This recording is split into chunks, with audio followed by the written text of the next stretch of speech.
नमस्कार, मैं हूं ज्योति प्रकाश रंगा और आप देखना शुरू कर चुके हैं आरएम न्यूज़ बीकानेर। मेरे यूट्यूब चैनल ज्योति टाइम्स पर भी आरएम न्यूज़ की तमाम खबरें देखने के लिए इसको सब्सक्राइब कीजिए। अगर आपने अब तक सब्सक्राइब नहीं किया है तो प्लीज़ पहले आप इसको सब्सक्राइब करें और फिर इसको ज़्यादा से ज़्यादा शेयर करें। और अब देख लेते हैं बीकानेर में आज दिन भर क्या रहा खास।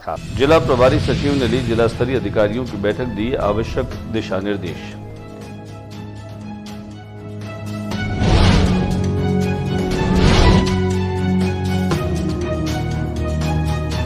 बीकानेर में कांग्रेस का विरोध प्रदर्शन, कहा अमर्यादित भाषा को कांग्रेस कभी स्वीकार नहीं करेगी।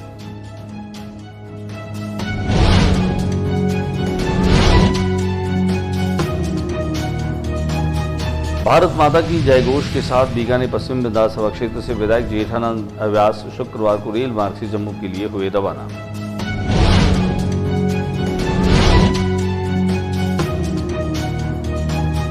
SKRU में 3 दिवसीय ध्यान शिविर का हुआ शुभारंभ।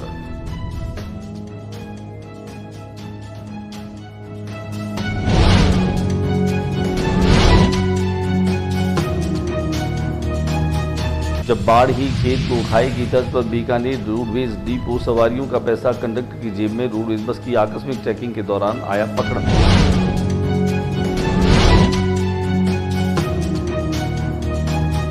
स्वास्थ्य विभाग का मिशन अगेंस्ट डेंगू के तहत कई इलाकों में कार्रवाई फॉगिंग।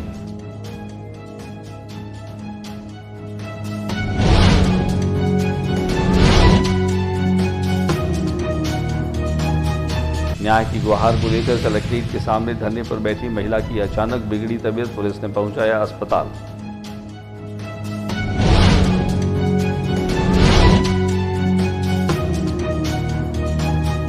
रेलवे स्टेशन के सामने खुली नाले में सांड गिरा, निकालने के सारे प्रयास हो रहे हैं विफल।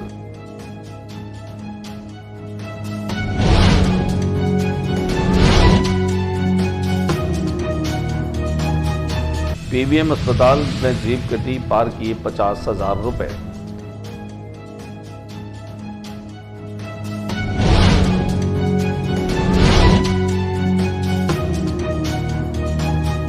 अपराधों पर अंकुश लगाने के उद्देश्य से जिला पुलिस ने चलाया अभियान। भुट्टू के पास से 20 से अधिक संदिग्ध वाहन किए जब्त।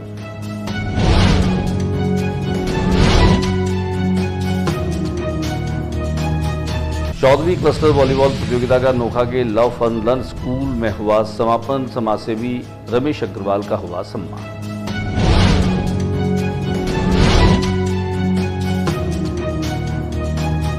और अब खबरें विस्तार से। जिला प्रभारी सचिव ने जिला अधिकारियों की बैठक ली। बैठक के दरमियान उन्होंने आवश्यक निर्देश भी दिए। जिला प्रभारी सचिव श्री कृष्ण कुणाल ने कहा कि राइजिंग राजस्थान की जिला स्तरीय समिट के तहत स्थापित होने वाली नई औद्योगिक इकाइयों से जिले को दीर्घकालीन लाभ मिले, ऐसे प्रस्तावों को प्राथमिकता दी जाए। जिला प्रभारी सचिव ने शुक्रवार को कलेक्ट्रेट सभागार में जिला स्तरीय अधिकारियों की बैठक में ये निर्देश दिए। उन्होंने कहा कि इन्वेस्टमेंट समिट राज्य सरकार का महत्वाकांक्षी कार्यक्रम है। आने वाले समय में इसके बेहतरीन परिणाम देखने को मिलेंगे। उन्होंने कहा कि इसे ध्यान में रखते हुए स्थानीय औद्योगिक संभावनाओं के अनुरूप निवेशकों और उद्यमियों के साथ में संवाद किया जाए। उद्यमियों को फूड, एग्रो, पर्यटन, सिरेमिक सहित अन्य स्थानीय महत्व की इकाइयां स्थापित करने के लिए प्रेरित किया जाए।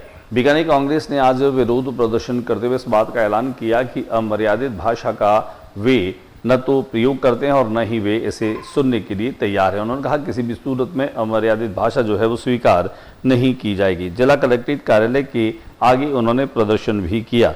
राजस्थान प्रदेश कांग्रेस कमेटी अध्यक्ष गोविंद सिंह डोटासरा के निर्देश पर आज बीकानेर शहर और देहात जिला कांग्रेस कमेटी द्वारा भाजपा के नेताओं के वरिष्ठ कांग्रेसी नेता प्रतिपक्ष राहुल गांधी के खिलाफ असंवैधानिक भाषा के विरोध में संयुक्त प्रदर्शन किया गया।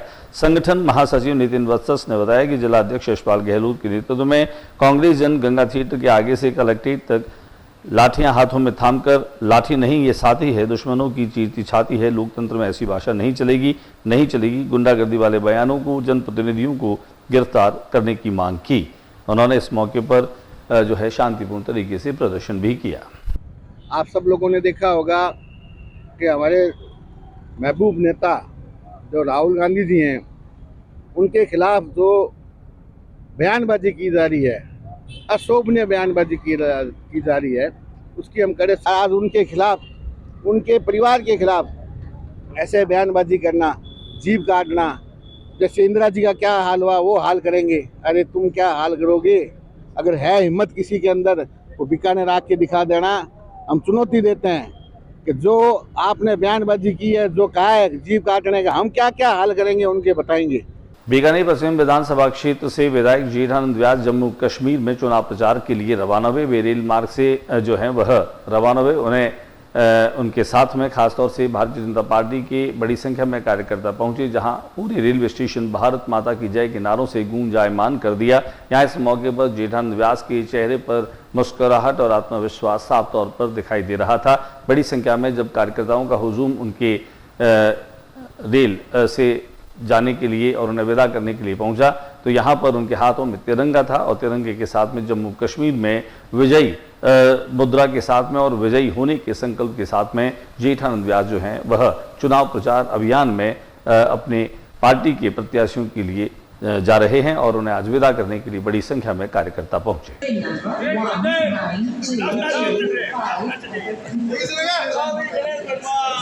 श्री राम, जय श्री राम।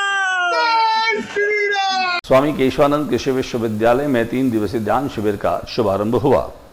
स्वामी केशवानंद राजस्थान कृषि विश्वविद्यालय में 3 दिवसीय ध्यान शिविर के आरंभ के अवसर पर कुलपति डॉक्टर अरुण कुमार ने विद्या मंडप सभागार में ध्यान शिविर का उद्घाटन किया और उन्होंने कहा कि हार्टफुलनेस संस्था के सहयोग से 3 दिन का यह ध्यान शिविर कृषि विश्वविद्यालय परिसर में आयोजित हो रहा है। इससे शैक्षणिक, गैर शैक्षणिक स्टाफ और विद्यार्थियों को इसका लाभ जरूर मिलेगा। उन्होंने ये कहा कि स्टूडेंट्स अगर प्रतिदिन ध्यान करेंगे तो अपने लक्ष्य हासिल करने में उन्हें निश्चित रूप से सहायता मिलेगी।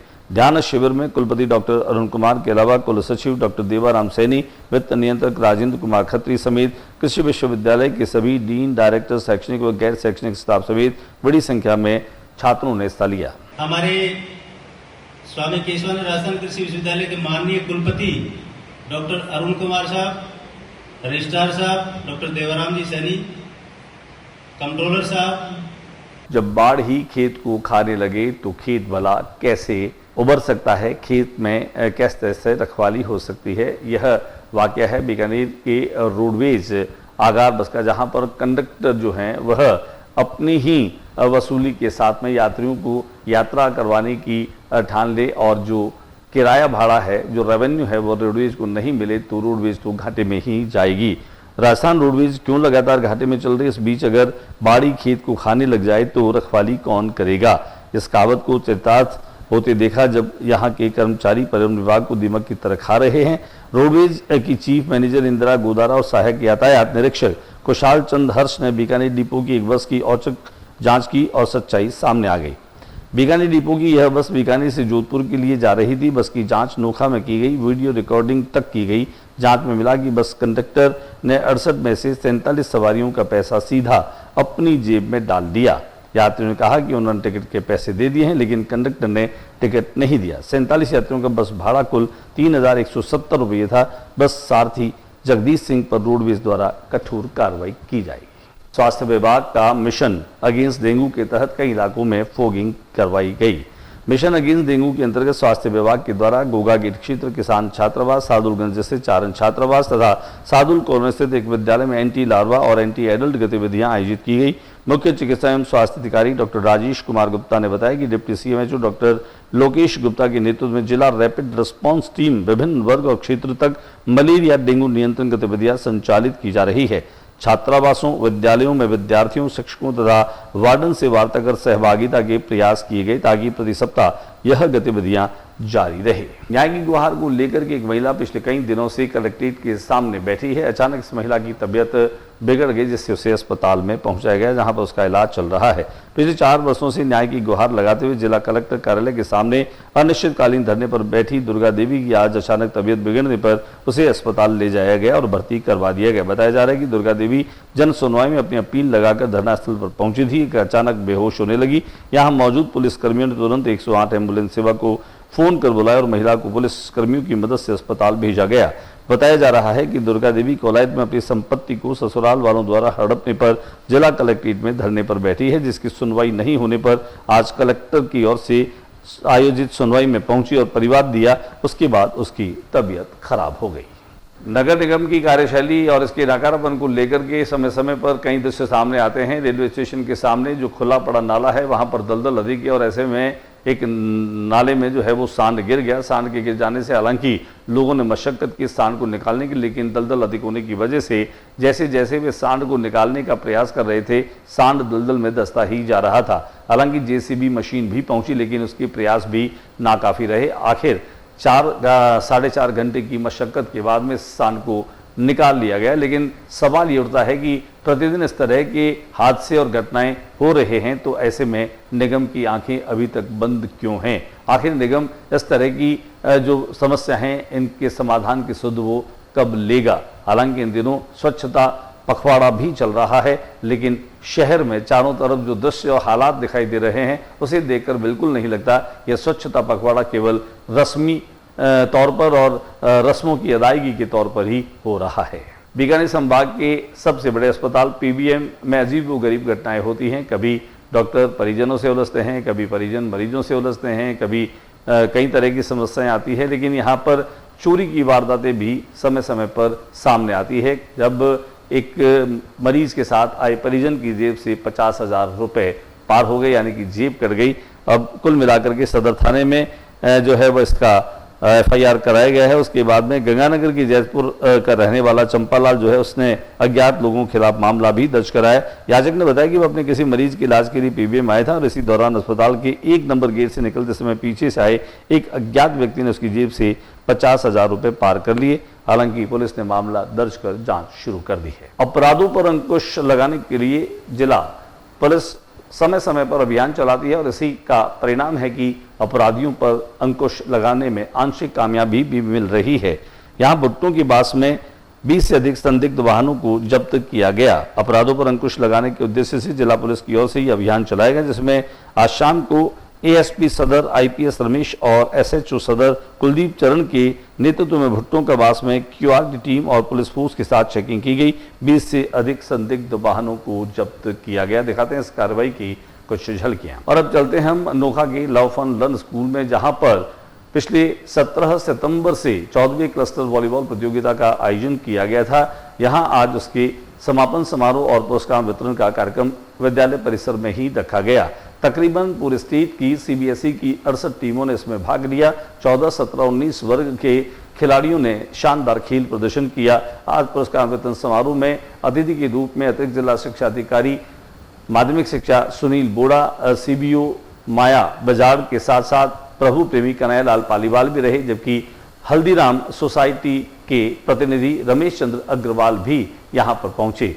रमेश चंद्र अग्रवाल का यहाँ विशिष्ट रूप से सम्मान और अभिनंदन किया गया। पहले दिखाते हैं हम आपको कि भामाशाह और हल्दीराम एजुकेशनल सोसाइटी की प्रतिनिधि रमेश चंद्र अग्रवाल के सम्मान की कुछ तस्वीरें। इनको मेल भेजा, एक निवेदन किया कि सर इस तरह का टूर्नामेंट नोखा में आयोजित हो रहा है, बीकानेर डिस्ट्रिक्ट में फर्स्ट टाइम हम कर रहे हैं और तुरंत। वहीं रमेश चंद्र अग्रवाल ने अपने उद्बोधन के दौरान कहा कि हल्दीराम एजुकेशनल सोसाइटी शिक्षा, स्वास्थ्य और खेल के लिए समर्पित है। उन्होंने कहा कि बीकानेर जिले में करोड़ों रुपए के विकास कार्य शिक्षा के लिए हो रहे हैं। उन्होंने कहा शिक्षा और खेल के क्षेत्र में हल्दीराम प्रतिबद्ध भी है और अपने समय के साथ में वो निरंतर सहयोग कर रहे हैं। उन्होंने कहा कि बीकानेर में किसी भी स्तर पर जो है वो हल्दीराम सोसाइटी किसी भी सुविधा में कमी नहीं आने देगी। आइए दिखाते हैं क्या कुछ कहा इस मौके पर रमेश चंद्र अग्रवाल ने। सभी शहरों की टीमों ने भाग लिया। उस प्रोग्राम को हल्दीराम एजुकेशनल सोसाइटी ने अपने हाथों में लिया। मेरे को पता है कि कितने टीम वर्क के साथ काम करना पड़ता है। वो 8 दिन का कार्यक्रम जिसमें रहना, खाना, पीना, खिलाड़ियों को उतारना, कोच को उतारना, सारा की व्यवस्था करना और सबके मान सम्मान करना। आज के बुलेटिन में बस इतना ही। अगले बुलेटिन में नई गतिविधियों के साथ समय इसी चैनल पर मुलाकात होगी। चलते चलते मेरा निवेदन है कि मेरे YouTube चैनल ज्योति टाइम्स को भी आप ज़्यादा से ज़्यादा सब्सक्राइब कीजिए, उसको शेयर कीजिए। नमस्कार।